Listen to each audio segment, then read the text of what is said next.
This week I was watching a clip and I came across this interesting experiment that was done. I don't remember what year it was or where it was at, but it was this experiment that they labeled the still face baby experiment. And basically how it operated and how it worked was there was this mom who was sitting in front of her baby, and at first they were telling her to make all the gestures, all the oohing and awing and all the communication of things that a parent and a mom do to a little baby, right? The things that we all do that make us look like idiots, but it engages the kids, so we do it anyway.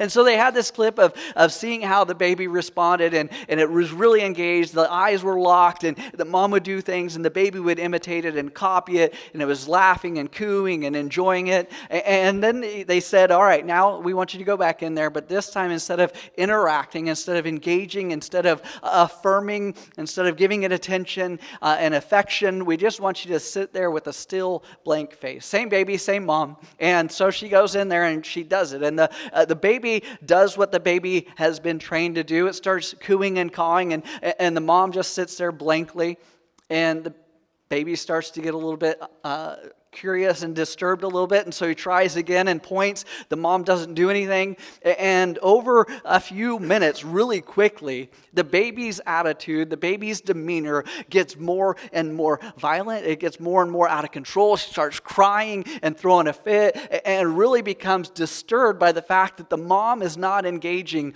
in this activity anymore. And it just goes to show you in a small facet how much attention, affirmation, and love really makes a difference in people's lives. It's been shown that we need those three things in our lives. An experience all across the board. There's been lots of tests, lots of trials, lots of things in people's lives that kind of measure and have verified that everyone needs attention. We all need affirmation.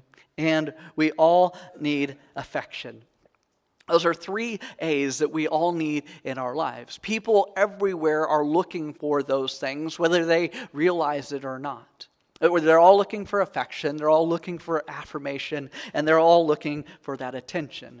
In every relationship we have, in every social group, and every friendship, even in different places like church, we're looking for those different things. And there has to have those different things that are met. Otherwise, life gets unsettling. People get disturbed. People get frustrated.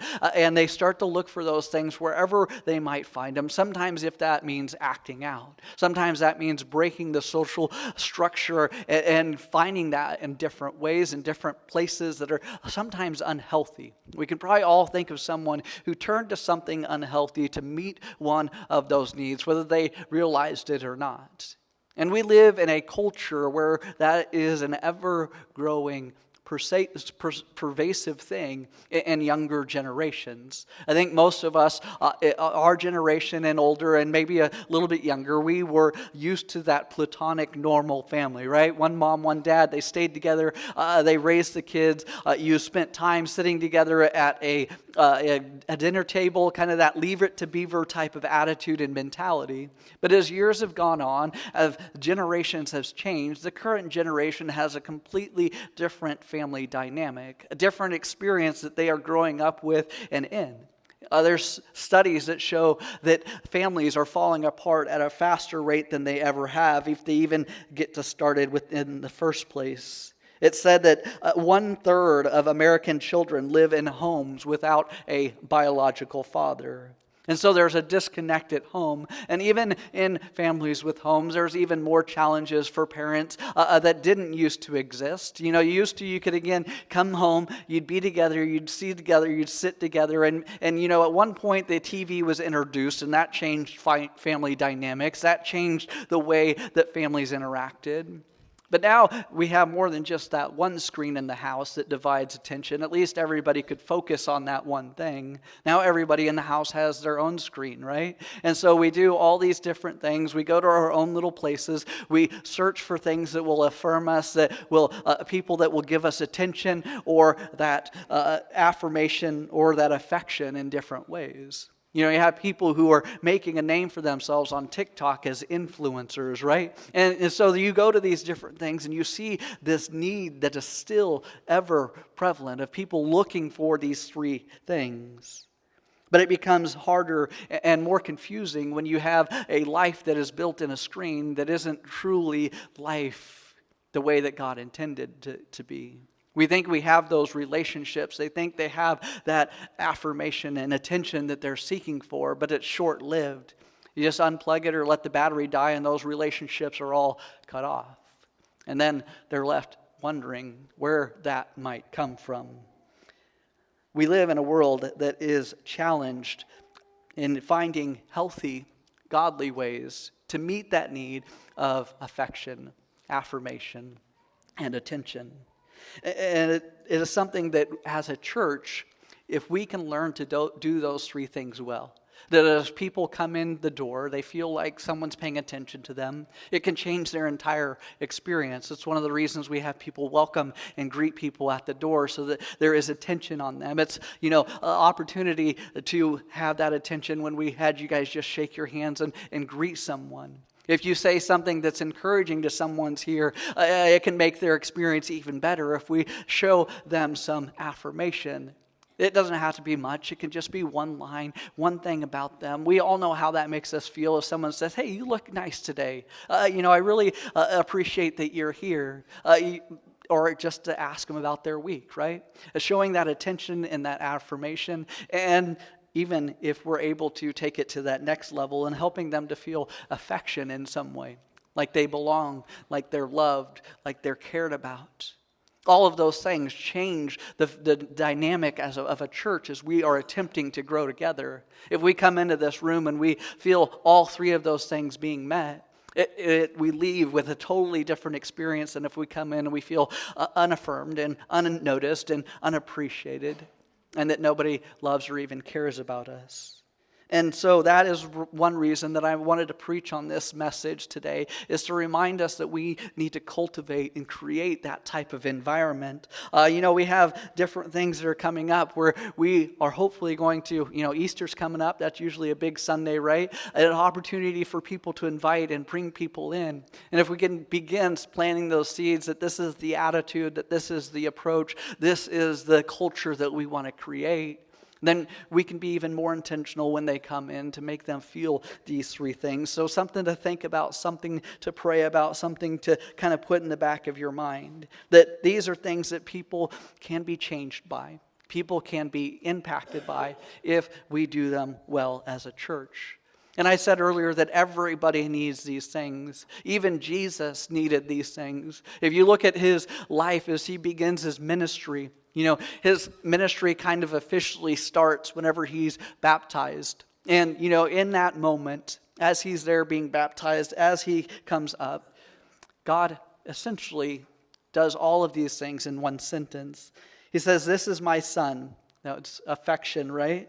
"This is my beloved son, in whom I am well pleased." There's affirmation there of who Jesus is and what he means to God. And, we have this opportunity and really the attention that is there on him as the dove or the Spirit descends on him, right? He does all of these things in that moment. He shows Jesus attention. He gives him affection and also affirmation. God created us in need of this. So why did he do that? Why does he create us needing these three things? I think the reason he created us needing these three things is because he wanted us to do life together. He could have easily created us without needing these things and for us to be able to live independently, isolated, outside of community. And if you ask some people, they probably prefer that, honestly. But, having to deal with people. But God genuinely created us to live in community. He created us with that need to draw us closer together, to bring us closer together, to be able to feed off of each other, to need each other, to be encouraged by each other. And it's no accident that God did that. If you look at scriptures, there's over 41 different verses that have the phrase "one another" attached in them. Over 41 of them that shows that we need to be thinking, affirming, paying attention, showing affection to one another. They vary in what they say and how to apply them, but essentially the statement is there over and over again, reminding us that we need one another. That's what God created us to be. That's what a church trying to find itself in the middle of a culture and spiritual shift that we need to understanding. That people are starving, they're hungry, they're searching, sometimes not knowing where to find the answer of where they can be affirmed, where they can have affection and they can get attention. God has created this interesting thing that we get to be a part of with each other. So how do we make sure that people get that as they come to church? How do we make sure that someone walking in through the door wants to be a part of something that we're doing, something that we're growing in? The first thing that we can do is, obviously repeating these things, is give our attention to each other. If we're able to truly and intentionally give our attention to each other, it makes everyone better. Maybe you can think of someone who gave you their attention as you came in today. Maybe someone who sat by you. But in life, we see that the things that we pay attention to, the things that we focus our attention on, are usually the things that have the most success in our lives. If you're someone who's trying to start a small business and you put all your attention on that small business, it's going to grow. If you want to be a part of a healthy life group, you put your attention on that life group and you commit to it and you feed it and you affirm it. If you put your attention on your family and that's important to you, your family will grow. If you put your attention on the church will grow. If you put your attention on a garden, it will grow. This could be anything: your friends, your relationships, your marriages, your church, your career, sporting events. If you want to become a better athlete, you put your attention in that and you can become a better athlete or a better musician. The things that we put our attention on are the things that grow in our life. The only thing that this really doesn't work for, men, is your hair, right? No matter how much attention you put into that, that's probably going to stop growing at some point, unfortunately. All right? And I don't think Jesus even did a miracle with that. But I think this is also challenging for guys, this idea of giving attention and knowing how much attention to give to something. And usually, as men, we are providers, right? And so our attention goes to providing for our home. We go to work, we get that paycheck, we provide the house, we provide the whatever it is at home by going out and putting our attention towards that. And sometimes our attention gets skewed, our attention gets misshapen, our attention gets pushed to places that maybe we need to take a step back and reevaluate where our attention is going. I was substitute teaching one time, and one of the students was lamenting about her relationship with her dad. And she was saying, well, I was asking a little bit about it. Well, what's he do? She's like, I just wish I had more time with my dad. It's like, well, what's he doing? Well, he's working, and every time he has a chance to get overtime, he goes and does overtime. And so he's putting in all these hours at work, and I don't ever hardly get to see him. And I said, well, what's he working for? He said, well, he's trying to make money so that he can pay for my college so that I can have a better life going forward. I said, don't you think there's value, or don't you appreciate that he's doing that? Wouldn't you rather, so I said, what would you rather have? He can only be in one place at a time. Would you rather have his attention, or would you rather have would you rather have college paid for? And she said, I would rather have that attention. And I think a lot of people feel that way. And, there's that balance that comes with it. And I think as men, it is challenging sometimes to have that healthy balance. But we need to remember that there are people that want our time, there's people that want our attention, there's people that want our focus on both areas, right? And we need to decide what is most important to us. You look at how many lives Jesus impacted by just giving them attention. It seems like this 5-minute interaction, right? Where he sits and he looks at someone, where he listens to someone, he talks to someone. And in that 5 minutes, in that paragraph, 3 verses, their lives are changed. I think there are certain conversations, certain moments, certain times that if we commit ourselves to giving attention to someone in the right time, in the right circumstance, it can be life-changing for them. Maybe you can remember back to a time or a conversation that you had with someone special in your life that changed your life. Maybe it's something they don't ever remember. But it was maybe a teacher that said something to you. Maybe a parent who said something, a grandparent, a friend, coworker, anybody. We can all think back to a time that someone gave us attention that changed our lives. And there's things that impact that. There's things that make that challenging. As parents, I think, again, looking at the way that our attention is so divided, it gets more challenging to raise kids, raise grandkids in today's culture where people are spending over 1,500, it says 1,560 hours a year, 97 days looking at television or the computer. It's no wonder that some people don't have time for that relationship. Looking in the ironic point of our culture where this kind of changed was when the show Friends came out, right? And that show was obviously about this group of friends. And it became very apparent to some people and even pastors that people were spending more time watching about friends than actually being in relationship with friends. They would rather spend time on looking at the TV, laughing along and learning more about investing in that than investing in real relationships, real people where they could actually spend time together. I think that's even more so the more that we get into this age, is the more time that we have our eyes on the screen and less time we have our eyes on somebody else.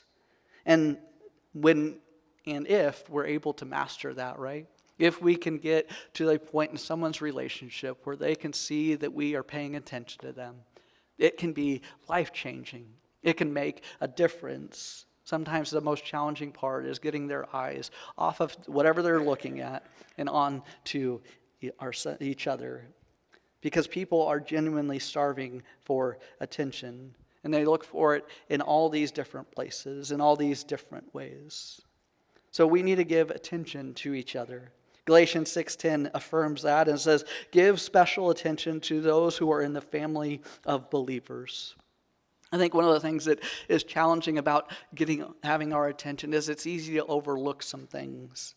I think in church especially this happens, right? We see certain people, we have certain relationships, and sometimes one of the most challenging things of church is overlooking certain groups or certain people. And we're not immune or the first person to deal with that, right? You look at one of the first disagreements in Scripture, it was about the widows being overlooked. And so the church raises up these 7 people who will go and take care of them and make sure they're not being overlooked.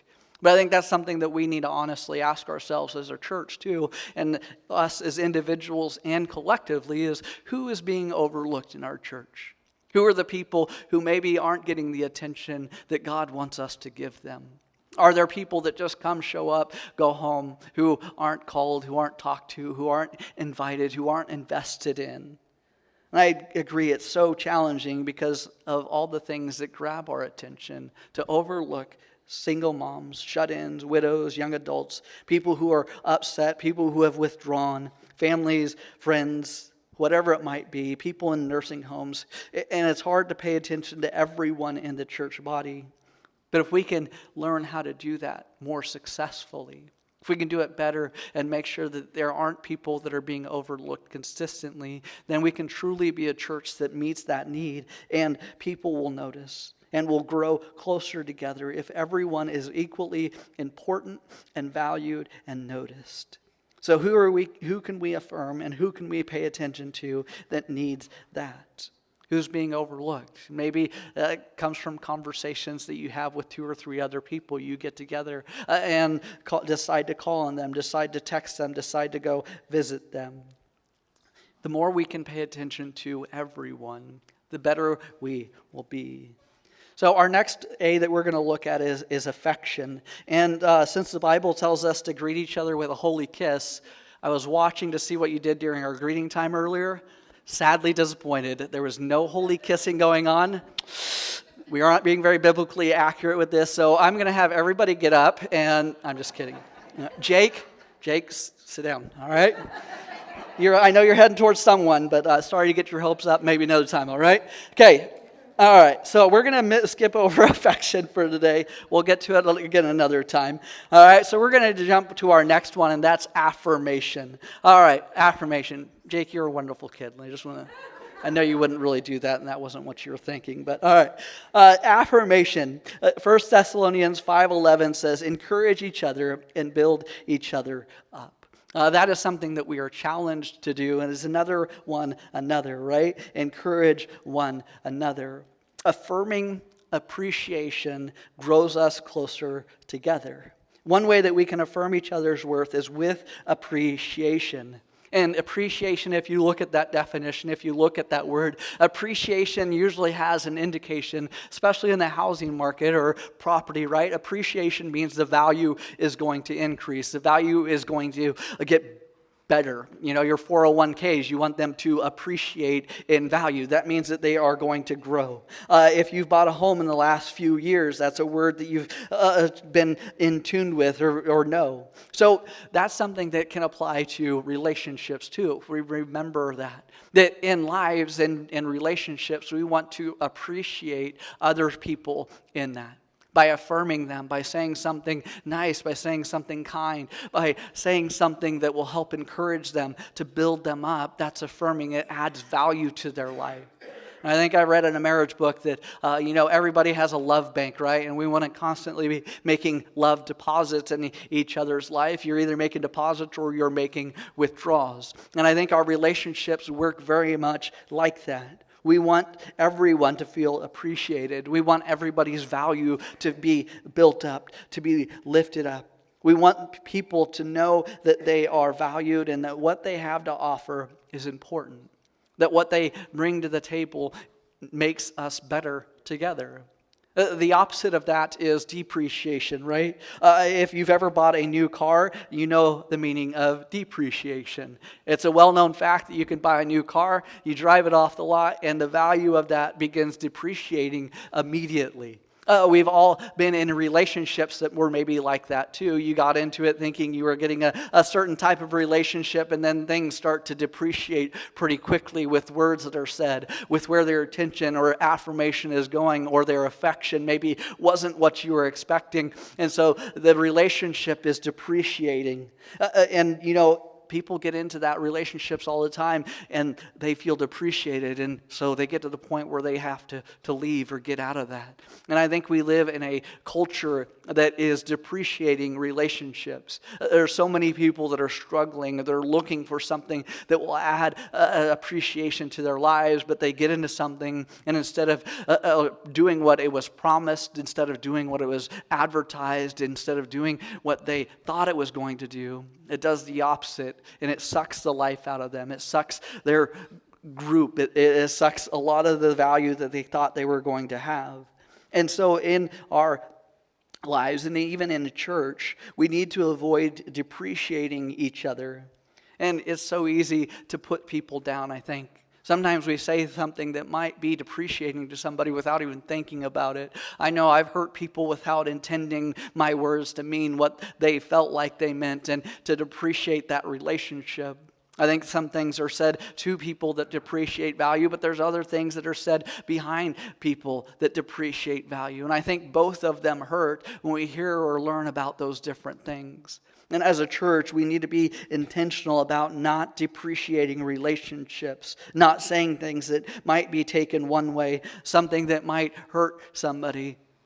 Because I think it's always a lot easier to talk about somebody than talk to somebody, to allow those words to strike and to burn and hurt and tear down and destroy relationships.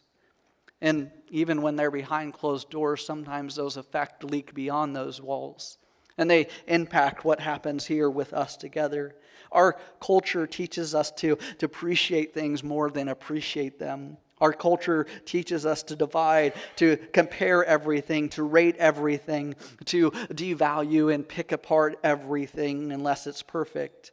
So it's easy to look down on people. It's easy to pick on people. It's easy to point out their flaws because honestly, we all have them. We're all very aware of them ourselves. We don't need other people telling us what they are as well. And I think if we go to a place and we feel depreciated, then we don't want to be a part of that place anymore. We don't need our flaws pointed out by other people. We don't need to be thought of less by other people. We, again, are all valuable. We all have our faults and our flaws. But The greatest depreciator of all is somebody that lives inside our head, right? Satan is one of the master manipulators of how we feel about ourselves. And he wants to make everything personal. He wants to point out to people who have all sorts of times with the feeling affirmed, who feel like they might not be getting attention, who might not feel like they have anybody who is loving or caring about them. He's always happy to point out to people in church that have a hard time being a part of it. You know, it's easy for him to help us depreciate our value. But there's also a positive side. We don't have to allow that to be our defining point. God also knows and is able to get inside our heads and knows our hearts, and he knows who we are. And really, God is the one who is always trying to combat that and revalue us, to appreciate who we are. The Bible says in Romans 14:10, why do you look down on another Christian? Remember, each of us stand personally before the judgment seat of God. God wants us to appreciate each other rather than depreciate each other, to affirm each other and accept each other. It's our responsibility to help each other grow. It's our responsibility to say things that will build each other up. And it's our responsibility to see people as God sees people.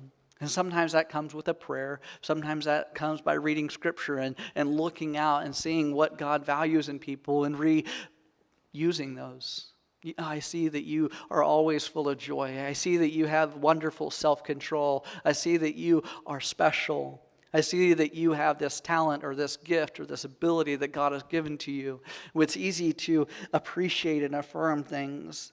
And we're weird people sometimes. Sometimes we don't see the things that other people see in us. And having people affirm to us that God has given us those abilities help build us up, help give us value, help give us encouragement. And the goal of a church is that we need to lift each other up through affirming rather than putting each other down.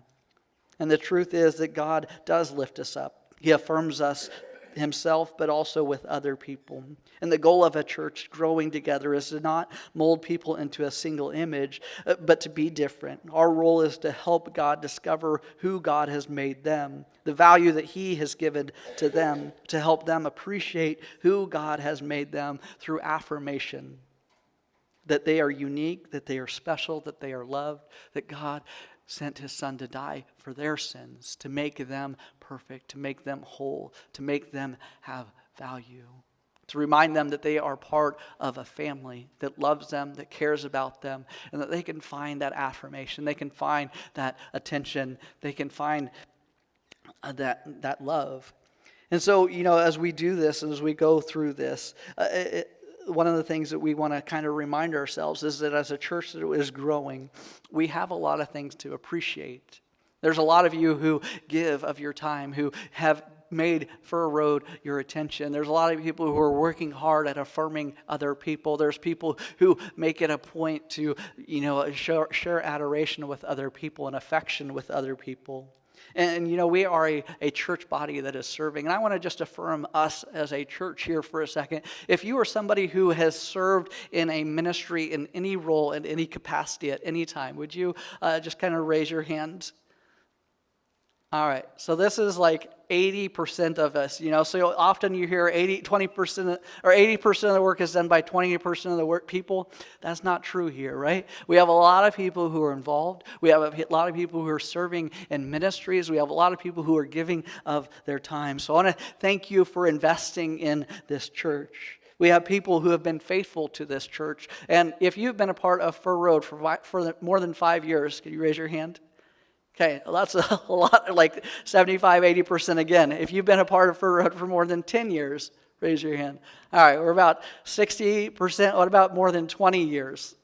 All right, so still a good 25% of the people that have committed their life to this. Thank you for investing in the past, the present, and the future. That takes a lot of Sundays to be here for 25 years or more. And there's probably more than that. There's people who have served in our community, both locally and globally. Our church gives 20% to missions to help expand the global mission. There's things that we do very well. And I thank you for investing in this. And I know that you all love and care and want the best for this church and this church family. And so something that I just want to kind of end with is doing something simple. Again, kind of building on this idea of building community, of growing together. The challenge that I want to give you as we come to the conclusion is do two things. First of all, your challenge is to pay attention to somebody, right? Go out and have a conversation with somebody who you feel like needs someone to pay attention to them. And in that process, encourage them to even come to church with you. Most people, statistics say, and I don't know if this statistic is right anymore, but a majority of people, if invited to church on Easter, will come. And that may have changed, but go ahead and try that. Invite someone to come to church with you Easter. It's something that they might be thinking about doing anyway, and they just need that encouragement. And bring someone into this environment, into this family that you know that they will be loved and cared about. So begin praying about who you need to invite to our Easter service and have a healthy conversation with them. Invest in them. Take them out. Text them, whatever it might be. And also, the next thing is after service, find 3 people to affirm and share your appreciation for. Find somebody that maybe isn't in your row, or one person in your row and 2 other people, and just say something affirming to them. It'd be like, I'm glad you're here. Maybe you've seen them worship. I appreciate you coming and leading us in singing. Maybe you've walked by them in the nursery. Thank you for serving in the nursery. And maybe there's something that you have seen outside of that, a spiritual gift that they have. Maybe you've heard them talk about or do communion. Maybe you've seen them greeting and their smile just always warms your heart and you look forward to that moment of seeing them. Whatever it might be, I'm sure you can find 3 people to affirm today, to build each other up. And that's the conclusion of our message today. But